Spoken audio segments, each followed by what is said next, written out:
இவங்க பேர்ல case file பண்ணியாச்சுல? Yes sir. அப்புறம் எதுக்காக இன்னும் அவங்கள உள்ள வச்சிருக்கீங்க சொல்லுங்க. புது கமிஷனர் கஸ்டடியில் எடுத்திருக்காங்க. அந்த லாக்அப் சாவி என்கிட்ட கூட. சாரி சார், மேடம் எடுத்துட்டு போயிட்டாங்க.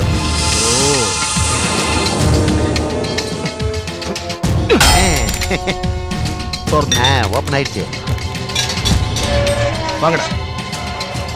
புது கமிஷனர் வந்து கேட்டாங்கன்னா புது கலெக்டர் வந்து கூட்டிட்டு போயிட்டாருன்னு சொல்லுங்க. சார் பெரிய இஷ்யூ ஆயிடுச்சு சார்.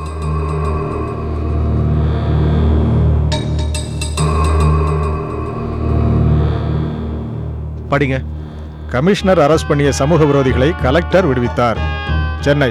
இந்த ஊருக்கு புதிதாய் வந்திருக்கும் போலீஸ் கமிஷனர் துர்காதேவி ஐபிஎஸ் நேற்று இரவு அவர்கள் கைது செய்த சமூக விரோதிகளை கலெக்டர் நேரில் வந்து லாக்கப்பில் இருந்து அவர்களை விடுவித்தார். இதன் மூலம் கலெக்டர் சமூக விரோதிகளை போதும் போதும்.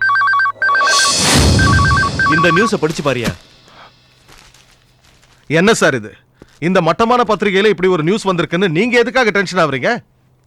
மரியாதைக்குரிய city police commissioner Durgadevi IPS ஓட தாய்மாம பரந்தாமனோட சில கைத்தடிங்க சேர்ந்து நடத்துற பத்திரிகை சார் இது. சார் சரியா தெரியாம பேசாதீங்க. நாளா இருக்கும்போது வாழாடக்கூடாது. கேவலமான பப்ளிசிட்டியை தேடிக்க தான் நீங்க இப்படி பண்ணிருக்கீங்கன்னு நினைக்கும் போது அசிங்கமா இருக்கு. நீங்க புதுசா இந்த ஊருக்கு போஸ்டிங்ல வந்திருக்கீங்கன்னு ஜனங்க கிட்ட சொல்றதுக்கு நிறைய வழி இருக்கு. பிரவுன் சுகரும் ஸ்டஃப் விக்கிற ஏகப்பட்ட ஒயிட் காலர்ஸ் இந்த ஊர்ல இருக்காங்க. ஒரு மணி நேரத்துக்கு 25,000 ரூபாய் வாங்கிட்டு விபச்சாரம் பண்ற பல